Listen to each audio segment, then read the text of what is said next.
akan mempresentasikan hasil diskusi kami tentang aktualisasi bela negara. Perkenalkan, nama saya Dian Faradila dengan NPM 2275304. Dan saya Itam Aladin Timur dengan NPM 2275354. Dan saya Muksin Iksan Firdaus dengan NPM 2275301. Saya Finkan Agustina, NPM 2275352. Saya Zevan Yudhit Santuri dengan NPM 2275304. Di sini saya akan menjelaskan pengertian aktualisasi dan bela negara. Pengertian bela negara adalah sebuah konsep disusun oleh perangkat perundang-undang tertinggi suatu negara tentang patriotisme seorang, kelompok suatu atau seluruh komponen dari suatu negara dalam kepentingan mempertahankan eksistensi negara tersebut. Setiap warga negara berhak memiliki kewajiban yang sama dalam masalah pembelaan negara. Unsur dasar bela negara. Dalam proses pembelaan bangsa, ada beberapa hal yang menjadi unsur penting diantaranya adalah cinta tanah air, kesadaran berbangsa dan bernegara, yakin akan Pancasila sebagai ideologi negara, rela berkorban untuk bangsa dan negara, memiliki kemampuan awal bela negara. Dari unsur yang ada tersebut, bisa disebutkan mengenai beberapa hal yang menjadi contoh proses pembelaan negara. Beberapa contoh tersebut ialah kesadaran untuk melestarikan kekayaan budaya, terutama kebudayaan daerah yang beraneka ragam, sehingga hal ini bisa mencegah adanya pengakuan dari negara lain yang menyebutkan kekayaan daerah Indonesia sebagai hasil kebudayaan asli dari mereka. Negara yaitu mempertahankan kelangsungan hidup bangsa dan negara, melestarikan budaya, menjalankan nilai-nilai Pancasila Undang-Undang 1945, berbuat yang terbaik bagi bangsa dan negara Indonesia, menjaga identitas dan integritas nasional negara bangsa Indonesia. Sedangkan fungsi bela negara diantaranya mempertahankan negara dan berbagai ancaman, menjaga keutuhan wilayah negara. Merupakan kewajiban setiap. Contoh-contoh bela negara: melestarikan budaya belajar dengan rajin bagi para pelajar, taat akan hukum dan aturan-aturan negara dan lain-lain. Sudah tertuang dalam Pancasila sila ketiga, yaitu Persatuan Indonesia. Tidak heran karena gotong royong adalah warisan kepribadian bangsa yang sudah berakar kuat dalam kehidupan sehari-hari masyarakat Indonesia. Dan khusus untuk para pelajar, gotong royong termasuk dalam salah satu profil pelajar Pancasila nih. Lalu apa ya manfaat melakukan gotong royong? Ada 3 kecakapan yang bisa kamu kembangkan dengan sikap gotong royong. Pertama, kolaborasi. Kamu jadi terbiasa kolaborasi atau bekerja sama dengan orang lain untuk menyelesaikan suatu pekerjaan. Ketika kolaborasi dengan orang lain, kamu jadi mengasah kemampuan komunikasi dan berorganisasi. Artinya, kamu jadi terbiasa mengambil peran dalam kelompok dan bertanggung jawab untuk menjalankan peran itu dengan baik. Ini tentunya kemampuan yang berguna ketika kamu dewasa nanti, di kehidupan maupun di dunia kerja.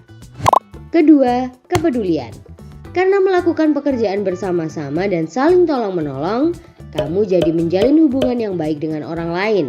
Lama-kelamaan tumbuhlah kebersamaan, saling menghargai dan rasa persatuan dalam kelompok gotong royong. Ini artinya kamu memupuk kepedulian terhadap orang lain.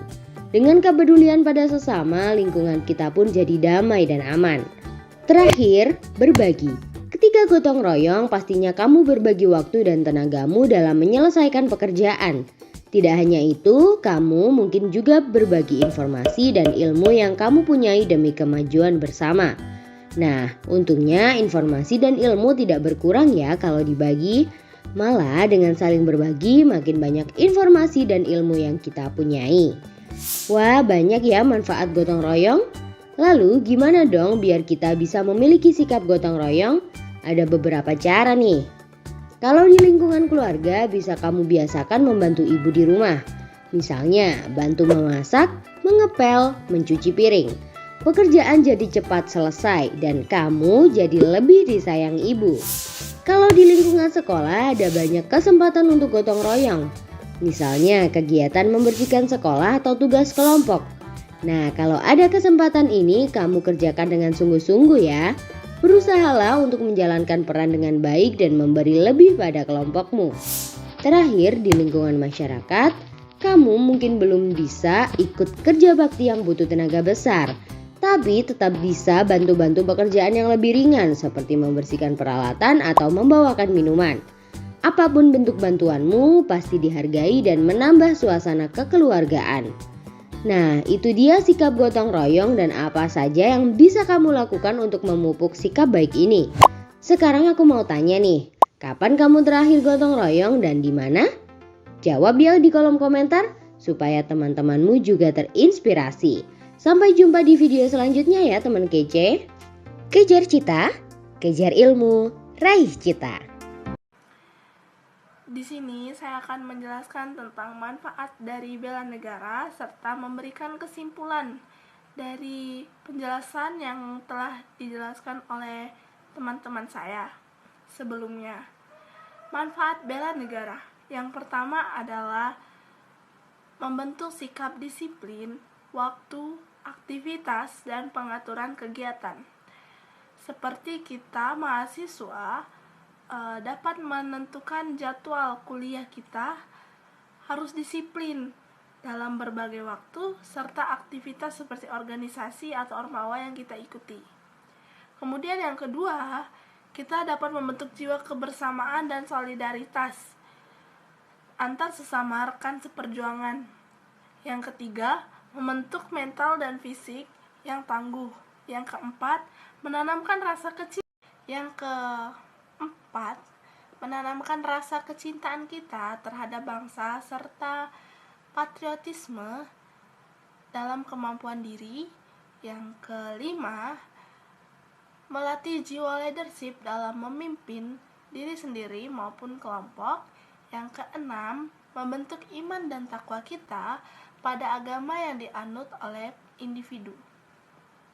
Kemudian, kesimpulan yang dapat saya sampaikan adalah bela negara. Bela negara adalah sebuah konsep yang disusun oleh perangkat perundang-undangan di mana petinggi suatu negara tentang patriotisme seseorang itu suatu kelompok atau seluruh komponen dari suatu negara dalam kepentingan mempertahankan eksistensi negara tersebut. Setiap warga negara memiliki kewajiban yang sama dalam masalah perbedaan negara. Hal tersebut merupakan wujud upaya kecintaan seseorang terhadap warga negara karena mereka sebagai bentuk rasa terima kasih mereka terhadap bangsa tersebut yang telah memberikan kehidupan padanya. Hal tersebut terjadi ketika seseorang tersebut terlahir di tanah air itu atau bangsa itu. Kemudian dalam upayanya mencari penghidupan. Jadi, bela negara merupakan sebuah konsep di mana konsep tersebut disusun oleh perangkat-perangkat yang perundangan tertinggi suatu negara, kemudian memiliki patriotisme seseorang atau kelompok seluruh kegiatan yang dimana warga negara tersebut memiliki kewajiban yang sama, hak yang sama, yang merupakan wujud kecintaan mereka terhadap tanah air tersebut. Begitu kesimpulan yang dapat saya ambil dari penjelasan tentang rekan-rekan saya. Apabila ada salah kata dari kami, saya yang mewakilkan meminta maaf dan kepada Allah saya mohon ampun. Wabillahi taufiq wal hidayah. Wassalamualaikum warahmatullahi wabarakatuh. Dadah. 3. Sekian dari hasil diskusi presentasi kami. Apabila ada kesalahan, kami mohon maaf. Terima kasih. Wassalamualaikum warahmatullahi wabarakatuh.